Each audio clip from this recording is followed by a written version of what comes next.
ರಕ್ಷಿಸು ಭುವನೇಶ್ವರಿ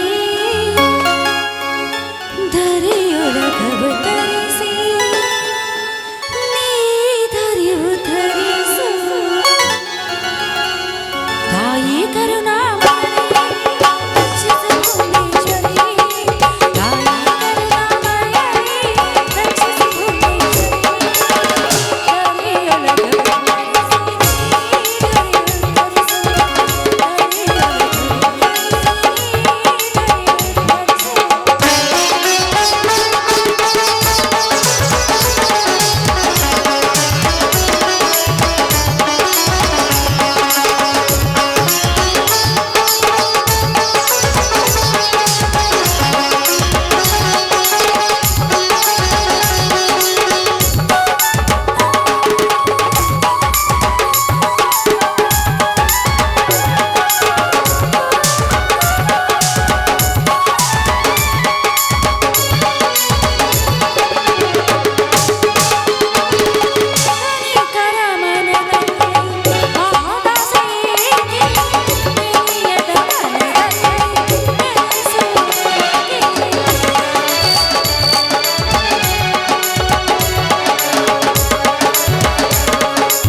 ನಾನನ್ನ ಕಲಿತ ಪದವೀಧರನಾದರೂ ಕೂಡ ಕೂಲಿ ಮಾಡಿ ತಂದೆ ತಾಯಿ ನೆನಪೇ ಬಾರದಂತೆ ನಮ್ಮನ್ನು ಸಾಕಿ ಸಲಹುತ್ತಿದ್ದಾನೆ.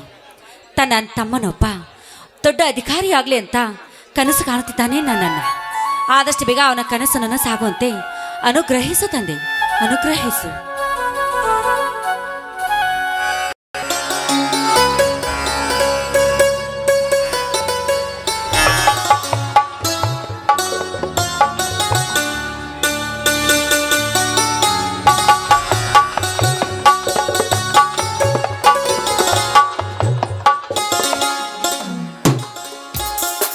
ತಂಗಿ, ಪೂಜೆ ಮುಗಿಯುತ್ತೇನಮ್ಮ? ತಂಗಿ, ಪ್ರತಿನಿತ್ಯ ಭಕ್ತಿ ಭಾವದಲ್ಲಿ ಪರಮವಶಳಾಗಿ ಪೂಜಿಸಿ ಹಾಡಿ ಕುಣಿದು ಹಾಡುವ ಈ ನಿನ್ನ ನಿರ್ಮಲ ಭಕ್ತಿಗೆ ಕಣ್ಣು ತೆರೆದ ನೋಡುವಡೇನಮ್ಮ ಈ ದೇವಾತ್ಮ. ಇಲ್ಲ ತಂಗಿ, ಇಲ್ಲ.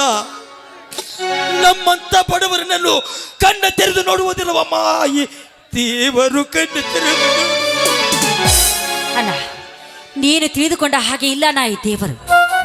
ನಮ್ಮ ಭಕ್ತಿ ಆತ್ಮಶುದ್ಧಿ ಭಕ್ತಿಗೆ ಮೆಚ್ಚಿ ನಮ್ಮ ಕಷ್ಟ ಕಾರ್ಪಣ್ಯವನ್ನು ದೂರ ಮಾಡುವುದಕ್ಕೆ ಅವರ ಭಾವನೆಗೆ ತಕ್ಕಂತೆ ನಿಲ್ಲುತ್ತಾನೆ ಈ ದೇವರು. ಅದೋ ಅಲ್ಲದೆ ಈ ಬಡವರ ಬಾಳಿನ ಭಾಗ್ಯದಾತ ಅನ್ನ ಈ ದೇವರು. ಭಾಗ್ಯದಾತನೇನಮ್ಮ? ಈ ಬಡವರ ಬಾಳಿಗೆ ಭಾಗ್ಯದಾತನೇನಮ್ಮ?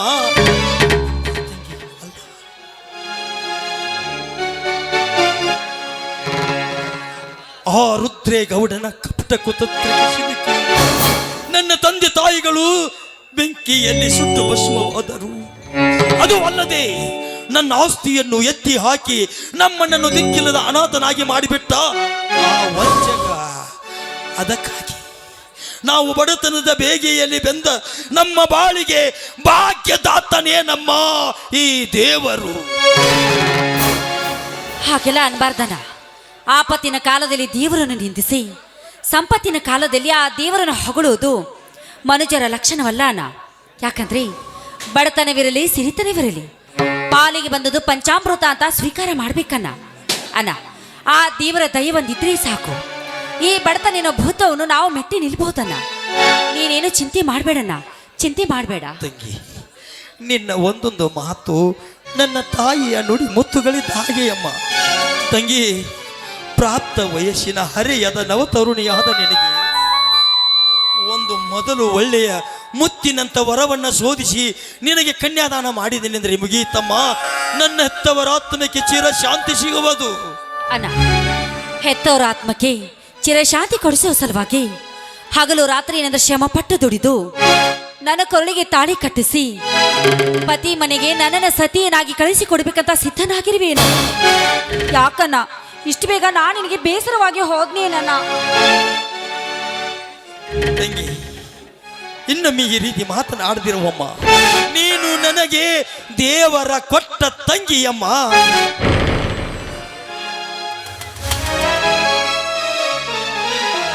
ಎಂದೆಂದು ಈ ಸಹೋದರಿಯನ್ನು ಮರೆಯಲಾರೆವಮ್ಮ. ತಂಗಿ, ನಮಗೆ ಅದು ನೋಡು ತಂಗಿ, ಬಂಗಾರದ ಗಟ್ಟಿ ಮಣಿಯಲ್ಲಿದ್ದರೆ ಅದು ಕೈ ಬೆಲೆ ಇಲ್ಲವಮ್ಮ.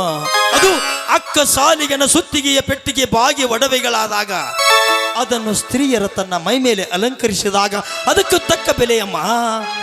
ಅಂದಾಗ ಹೆಣ್ಣಾಗಿ ಹುಟ್ಟಿ ಅತ್ತಿ ಮಾವಂದಿರ ಮನೆ ಸೇರಿ ಮುತ್ತೈದೆಯಾಗಿ ಮಧುರ ಬಾಂಧವ್ಯದಿಂದ ಬಂಧಿಸಿಕೊ ಎತ್ತವರ ಹಂಗನ್ನು ದಾಟಿ ದಾಂಪತ್ಯ ಜೀವನದ ಜೋಕಾಲಿಯಲ್ಲಿ ಗಂಡನ ಮನೆಗೆ ಸುಖವಾಗಿ ಬಾಳೆ ಮಾಡಬೇಕು. ಇದು ಸಮಾಜದ ಸಂಪ್ರದಾಯದಲ್ಲಿ ಸೃಷ್ಟಿಸಿದ ಆ ಹದಿಬದಿಯ ಹರಿಯದ ಧರ್ಮ.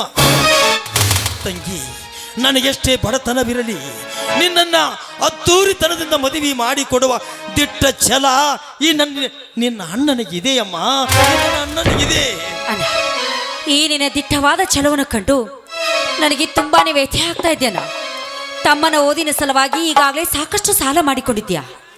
ಮತ್ತೆ ನನ್ನ ಮದುವೆ ವರದಕ್ಷಿಣೆ ವರೋಪಚಾರ ಅಂತ ಎಲ್ಲಿಂದ ಹಣ ತರ್ತೀಯಣ್ಣ? ನೀನು ದುಡಿದ ಸಂಬಳ ಈ ಮನೆತನದ ಖರ್ಚಿಗೆ ಸಾಲುವುದಿಲ್ಲ. ಅಂಥದ್ರಲ್ಲಿ ವರದಕ್ಷಿಣೆ ವರೋಪಚಾರ ಇಲ್ಲದೆ ನನ್ನ ಕೊರಳಿಗೆ ತಾಳಿ ಕಟ್ಟುವುದಕ್ಕೆ ಯಾವ ದಿಟ್ಟ ಗಂಡು ತಾನೇ ಮುಂದೆ ಬರುತ್ತಾನೆ ಅಣ್ಣ. ನಾನು ಹುಟ್ಟಿದ ತಕ್ಷಣ ಹೆಣ್ಣು ಅಂತ ಗೊತ್ತಾದ ಮೇಲೆ ಅವತ್ತೇ ನನ್ನ ತಂದೆ ತಾಯಿ ನನ್ನ ಕತ್ತೆ ಹೆಚ್ಚಿಗೆ ಸಾಯಿಸಿದ್ರೆ ಈ ನನ್ನ ಜೀವನವೇ ಪಾವನವಾಗುತ್ತಿತ್ತಣ್ಣ. ನಾನು ಹೆಣ್ಣಾಗಿ ಹುಟ್ಟಿ ನಿನಗೆ ಭಾರವಾಗಿ ಹೋದೆ ಅಣ್ಣ, ನಿನಗೆ ಭಾರವಾಗಿ. ತಂಗಿ, ಅಳಬೇಡಮ್ಮ. ನೀನು ತಂಗಿಯಾಗಿ ಹುಟ್ಟಿದ್ದು ಈ ಬಡ ಅಣ್ಣನ ಕಣ್ಣು ತೆರೆಸಿದ ಕಣ್ಣು ಮಣಿಯ ಹೆಣ್ಣು ಮಗಳು. ತಂಗಿ, ನೀನು ಕಣ್ಣು ಮಣಿಯ ಹೆಣ್ಣು ಮಗಳು.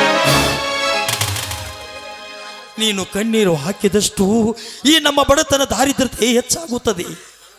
ತಂಗಿ, ನಮಗೆ ಬಡತನವಿದೆ ಎಂದು ತಲೆಗೆ ಕೈ ಹಚ್ಚಿಕೊಂಡು ಕುಳಿತುಕೊಂಡರೆ ಅದು ಕಷ್ಟಗಳು ಜರುಗುವುದಿಲ್ಲ. ಅದರಂತೆ ಗುಂಡು ಸೂಜಿಯಿಂದ ಹಳ್ಳ ತೋಡುವುದೆಷ್ಟು ಕಠಿಣವೋ ಹಣ ಎಂಬ ಲಕ್ಷ್ಮಿಯನ್ನು ಸಂಗ್ರಹಿಸುವುದು ಅಷ್ಟೇ ಕಠಿಣ. ಅದರಂತೆ ಈ ಜಗತ್ತು ಒಂದು ಏಣಿ ಇದ್ದಂತೆ. ಏನೇ ಹಿಡಿದು ಮೇಲೆ ಏರಿದವರು ಶ್ರೀಮಂತರು, ಕೆಳಗಿಳಿದವರೇ ಬಡವರು. ಅದಕ್ಕಾಗಿ ತಂಗಿ, ಬಲ್ಲವರು ಒಂದು ಮಾತು ಹೇಳಿದ್ದಾರೆ, ಈ ಬಡತನ ಎಂಬುವುದೊಂದು ಭವಸಾಗರವಿದೆ. ಈ ಭವಸಾಗರದಲ್ಲಿ ಕಷ್ಟ ಹುಡುಕಿನಿಂದ ನಾವು ದಡ ಮುಟ್ಟುವುದೇ ನಮ್ಮ ಕರ್ತವ್ಯದ ಕಾಯಕ. ಅಣ್ಣ, ಈ ಬಡತನದ ಬಗ್ಗೆ ಭಾಷಣ ಬಿಗಿಯೋತಾ ಹಾಗೆ ನಿಂತುಬಿಟ್ಟಲ್ಲ. ನೋಡೋಣ, ಇವತ್ತು ದೀಪಾವಳಿ ಹಬ್ಬ. ಆದಷ್ಟು ಬೇಗ ಕೆಲಸವನ್ನು ಮುಗಿಸಿಕೊಂಡು ಮನೆಗೆ ಬಾ. ಯಾಕಂದ್ರೆ ಆ ಲಕ್ಷ್ಮೀ ದೇವಿ ಪೂಜೆ ಮಾಡ್ಬೇಕನ್ನ. ತಂಗಿ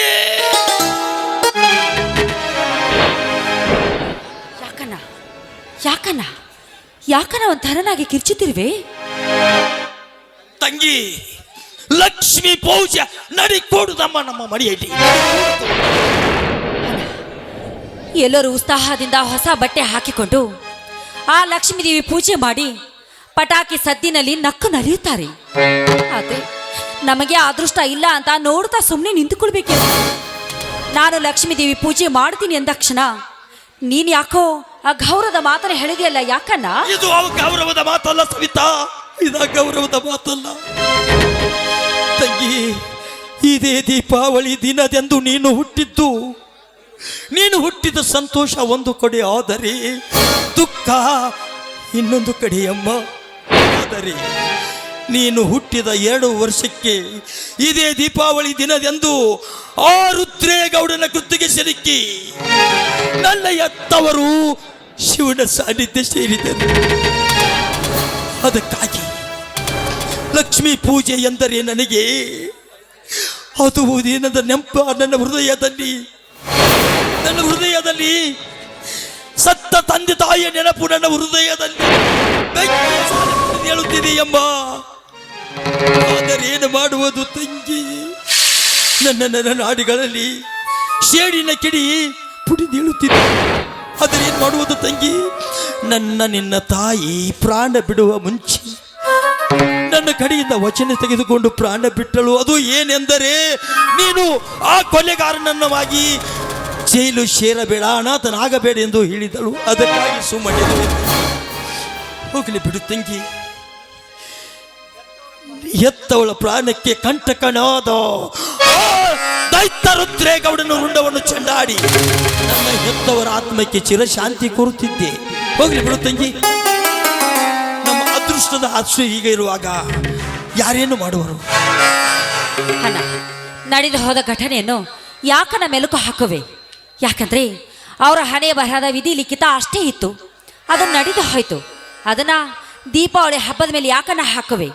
ನೋಡೋಣ, ಅವರು ಕೊನೆ ಉಸಿರು ಎಳೆಯೋದಕ್ಕೂ ದೀಪಾವಳಿ ಹಬ್ಬಕ್ಕೂ ಯಾವುದಕ್ಕೂ ಒಂದಕ್ಕೊಂದು ಸಂಬಂಧವಿಲ್ಲಣ್ಣ. ಎಲ್ಲದಕ್ಕೂ ಈ ರೀತಿ ಆ ದೇವರನ್ನು ನಿಂದಿಸಬಾರದು ನೀನು. ಆಗಲೇ ತಂಗಿ, ಈ ಹಾಳು ಸಂಸಾರದ ವಿಷಯದಾಗ ನೀನು ಹುಟ್ಟು ಹಬ್ಬನ ಮರ್ತು ಬಿಟ್ಟಿದ್ದೆ ನೋಡಮ್ಮ. ನೋಡಮ್ಮ, ತಮ್ಮ ಲಕ್ಷ್ಮಣ ಬರಲಿಲ್ವೇನಮ್ಮ? ತಂಗಿ, ತಮ್ಮ ಲಕ್ಷ್ಮಣ ಬಂದಾಕ್ಷಣ ಈ ವಿಷಯ ಅವನಿಗೆ ಹೇಳಬೇಡ. ಯಾಕಂದ್ರೆ ಅವನು ಮುಂದೆ ಓದಿ ದೊಡ್ಡ ಅಧಿಕಾರಿ ಆಗಬೇಕೆನ್ನುವುದು ನಿನ್ನ ಆಸೆ ತಂಗಿ, ಆಸೆ. ಆಯ್ತಣ್ಣ. ಅಣ್ಣ, ಅಂದ ಹಾಗೆ ಸಣ್ಣ ಬಂದೇ ಬಿಟ್ಟ ನೋಡು.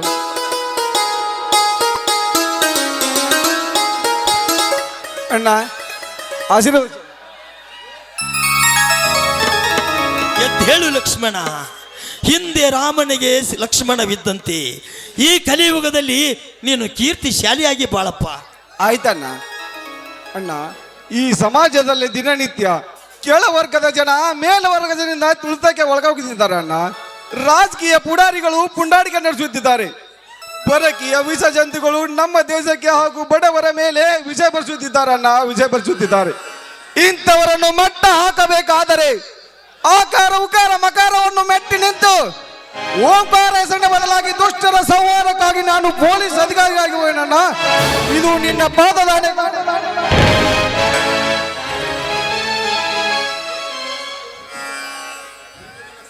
ಲಕ್ಷ್ಮಣ, ಅದೇನಿಲ್ಲಪ್ಪ, ಇವತ್ತು ತಂಗಿ ಹುಟ್ಟಿದ ಹಬ್ಬಲ್ವಾ, ಅದಕ್ಕೋಸ್ಕರ ನೀನು ಬರಲಿಲ್ಲವಂತ ನೀನು ದಾರಿ ಕಾಯ್ತಿದ್ದೇವೆ.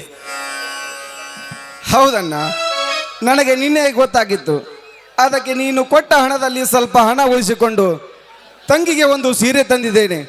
ಹಾ, ತೆಗೆದುಕೋಮ ಈ ಬಡ ಅಣ್ಣಂದಿರ ಅಲ್ಪ ಕಾಣಿಕೆಯನ್ನು. ಕೊಡಣ್ಣ. ತಂಗಿ, ನಮ್ಮ ಬಡತನದಲ್ಲಿ ನಿನಗೆ ಅದ್ದೂರಿಯಾಗಿ ಹುಟ್ಟಿದ ಹಬ್ಬವನ್ನು ಆಚರಿಸಲಾಗದಿದ್ದರೂ ನಮ್ಮ ಯೋಗ್ಯಕ್ಕೆ ತಕ್ಕಂತೆ ಸ್ವಲ್ಪನಾದರೂ ನಮ್ಮ ಸ್ನೇಹಿತರು ನಾವು ಕೂಡಿ ನಿನ್ನ ಹುಟ್ಟುಹಬ್ಬವನ್ನು ಆಚರಿಸ್ತೇವೆ. ಬಾರಮ್ಮ, ಕುಳಿತುಕೋಬ. ಆಯ್ತಣ್ಣ.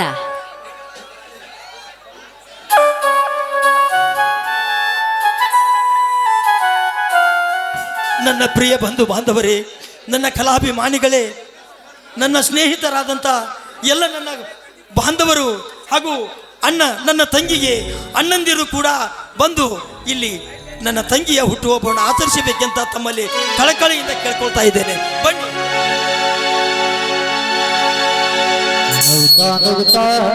ಬಾಳು ನೀನು ಹೀಗೆ ಇರಲಿ ಹರ್ಷ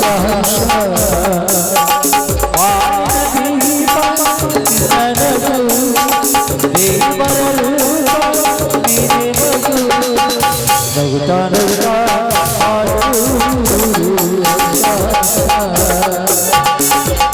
ಹೀಗೆ ಇರಲಿ ಹರ್ಷ ಹರ್ಷ ಎಲ್ಲ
ಸದಾ ಶುಭ ದಿನಕ್ಕೆ ಸಂತೋಷಕ್ಕೆ ಉಡುಗೊರೆ ಎಲ್ಲ ಸದಾ ಶುಭ ದಿನಕ್ಕೆ ಸಂತೋಷಕ್ಕೆ ಉಡುಗೊರೆ.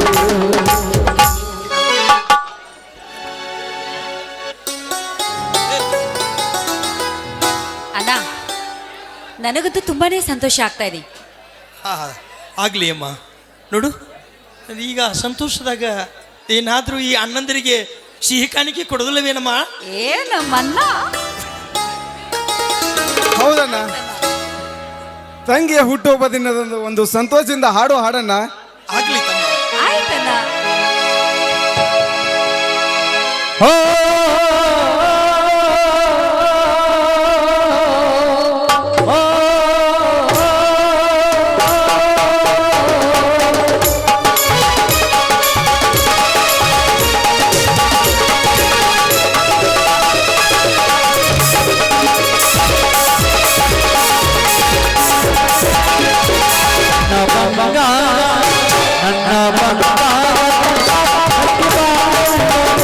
ನನ್ನ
ಬಂಗಾರ ನನ್ನ ಬಂಗಾರ ಸುಖ ಸಂತೋಷಕ್ಕೆ ಒಡನಾಡಿ ಬಾಳು ಹಾಡಲಿ.